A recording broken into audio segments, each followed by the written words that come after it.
बेपारी बंधु साजिଛନ୍ତି अबकारी अधिकारी। आवश्यक स्थले निजे जोगाउछନ୍ତି मद। अभियोग आनिଛନ୍ତି तीन पंचायतर जनप्रतिनिधि।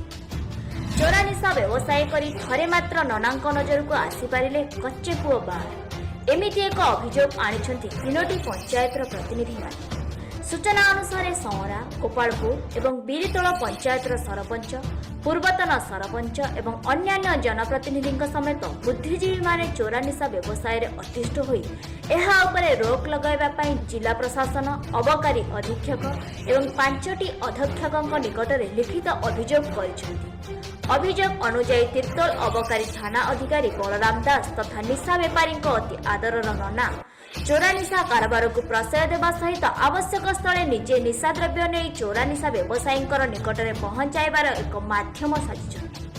चोरा निशा कारबार बढ़िबा जोगु असामाजिक पेंठस्थली पालटिछि संपृक्त अंचल, जहा फल युव समाज निशाग्रस्त हेबा सहित असामाजिक पालटि जाइथिबा मध्य अभियोग होछि।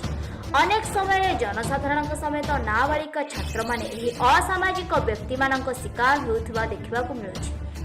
स्थानीय जनप्रतिनिधि मानक अभियोग चोरा निशा बेपारी विषय नना को जणाइबा परे नना आसी चढ़ाऊ करुछन्ति सत, हेले किछि बाट गाड़ी रे नै गाँ मुंडरे सेमानकु छाड़ी देउछन्ति, जहा फल निशा बेपारी माने अभियोगकारी मानक विभिन्न समय अश्लील भाषा रे गाली गुलस करबा सहित जीवन रे मारी देबार धमक मध्य देउछन्ति।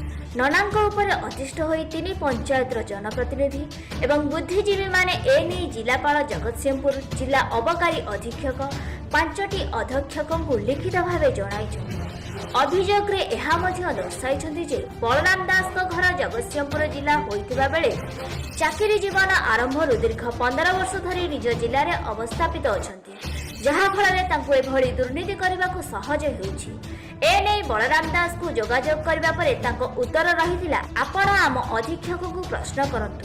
अन्य पक्षरे जिला अबकारी अधीक्षक उत्तर रखिथिले मु नुआ आसीछि एवं ए विषय अभियोग पाइछि, तदंत करबा परे आपण मानकु जणे। आगामी दिन में जदि एहार विधिवत तदंत सहित उभय चोरा निशा बेपारी एवं सेमानकर आदरर ननांक उपरे दृढ़ कार्यानुष्ठान ग्रहण करा जाय तेबे निशा कारबार को बहु मात्रा रे रोका जाय पारिबो एवं धन जीवन सुरक्षित रहि पारिबो बोली समस्त आशा रखिछन्ति।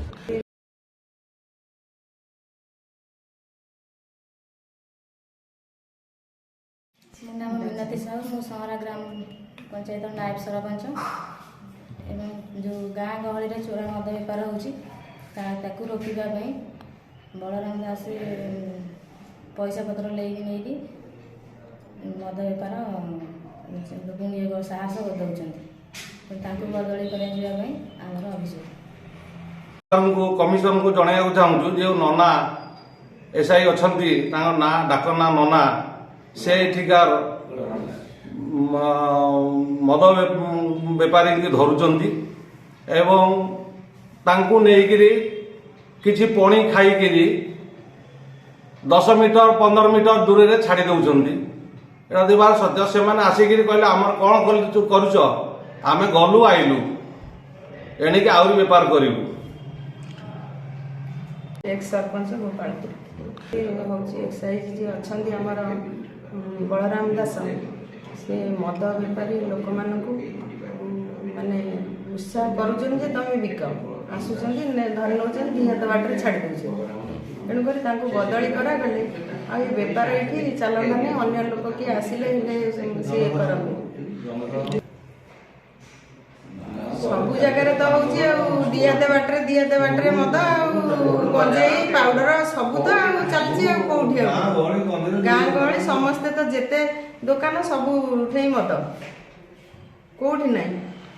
पंचायत सरपंच मो ना विक्रम किशोर स्वाई आम अंचलवासी तरफ डिमांड होता मुझे अनेक बार अभियोग कर एक्साइज विभाग रे जे आम अंचल चोरा मद गंजेई पाउडर गाँ गहली में बहुल भाव प्रसार कर अभियोग कले अधिकारी मान निकट में कौन तार फल फलू ना नामक मात्र आसुँच चढ़ाऊ कर गाड़ी में बसई ने चारि हाथ बाट आगू नहीं पैसा पत्र नहीं पुणी छाड़ दौरान जहाँफल चोरा व्यवसायी मैंने ये अंचल अबाधे चोरा मद गंजेई व्यवसाय करने को प्रशय पाँच कौन सी एक्शन नि जाए नहीं आम ଅବକାରୀ ବିଭାଗ ଦାୟିତ୍ୱରେ ଥିବା ବଳରାମ ଦାସ ଯେ ଏସ୍ଆଇ ଅଛନ୍ତି ତାଙ୍କୁ ଅନେକ ବାର ଅଭିଯୋଗ କରାଯାଇଛି ଏଇ ଜାଗାରେ ମଦ ଗଞ୍ଜେଇ ବ୍ୟବସାୟ କରାଯାଉଛି, ଆପଣ ତାକୁ ବନ୍ଦ କରନ୍ତୁ।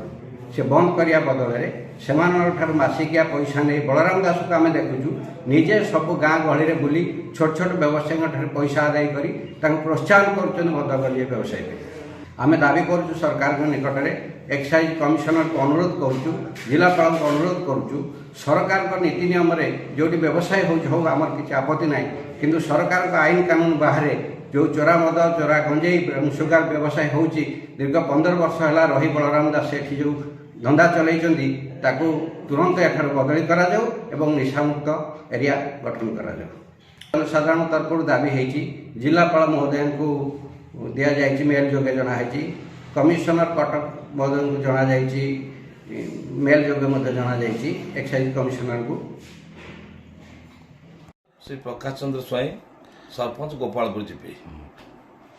ଆମ ପଞ୍ଚାୟତରେ ଦୀର୍ଘ 15 ବର୍ଷ ହେଲାଣି ପାଖାପାଖି ବହୁତ ଚୋରା ମଦ ବ୍ୟବସାୟ ଏଠି ଚଲେଇଛନ୍ତି ଏବଂ ସେମାନେ ପ୍ରତ୍ୟେକ ଗାଁ ଗହଳିରେ ବେପାର ଚାଲିଛି। ଗଞ୍ଜେଇ ବ୍ରାଉନ୍ ସୁଗାର ମଧ୍ୟ ଏଠି ବିକ୍ରି ହେଉଛି।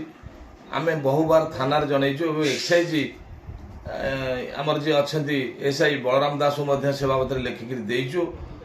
ଦେଲା ପରେ ମଧ୍ୟ ସେ ଆସନ୍ତି, କିଛି ଲୋକଙ୍କୁ ଠାରୁ ସେ ମାସିକିଆ ପଇସା ନେଇ ସେମାନଙ୍କ ସହିତ ସମ୍ପର୍କ ରଖି ବ୍ୟବସାୟଟାକୁ ଭଲ ଭାବରେ ଚଲେଇଛନ୍ତି। କିନ୍ତୁ ଚୋରା ମଦ କାରବାର ବନ୍ଦ ହେବା ସତ୍ତ୍ୱେ କିନ୍ତୁ ବନ୍ଦ ନ ହୋଇ ଓଲଟା ବେଶୀ ବହୁଳ ପରିମାଣରେ ବିକ୍ରି ଚାଲିଛି। ତେଣୁ ଆମେ ଏଇ ଚୋରା ମଦକୁ କିପରି ବନ୍ଦ କରାଯିବ, ଆମ ଲୋକମାନେ କେମିତି ଭଲରେ ରହିବେ, ଆମେ ସବୁବେଳେ ଆମ ପାଖରେ ଯେତେବେଳେ କମ୍ପ୍ଲେନ୍ ଆସି ପହଞ୍ଚୁଛି ଆମେ ନିଶ୍ଚିତ ଭାବରେ ସରକାରଙ୍କୁ ଜଣେଇଛୁ ଏବଂ ଏକ୍ସାଇଜ ଡିପାର୍ଟମେଣ୍ଟକୁ ଜଣେଇଛୁ। ଏକ୍ସାଇଜ କମିଶନକୁ ଆମେ ଅନୁରୋଧ କରୁଛୁ ଇଏ ଯେଉଁ ବଳରାମ ଦାସ ଯିଏ ଅଛନ୍ତି ତାଙ୍କୁ ତୁରନ୍ତ ଏଠୁ ବଦଳି କରାଯାଉ ଏବଂ ଏ ଚୋରା ମଦ କାରବାର ବନ୍ଦ କରାଯାଉ। ସରକାରଙ୍କର ଯେଉଁ ଲାଇସେନ୍ସ ପ୍ରାପ୍ତ ଦୋକାନ ଅଛି ଆମର ସେଥିରେ କିଛି କହିବାର ନାହିଁ, ସରକାର ସେଥିରେ ବିକ୍ରି ହେଉ, ଆମର ସେ ବାବଦରେ କିଛି କହୁନୁ। କିନ୍ତୁ ଆମ ପଞ୍ଚାୟତରେ ଯେଉଁ ପାନ ଦୋକାନ ଚାହା ଦୋକାନରେ ବିକ୍ରି ହେଉଛି ଏ ଯେଉଁ ଦେଶୀ ଏବଂ ଚୋରା ମଦ ସେଇଟାକୁ ବନ୍ଦ କରାଯାଉ।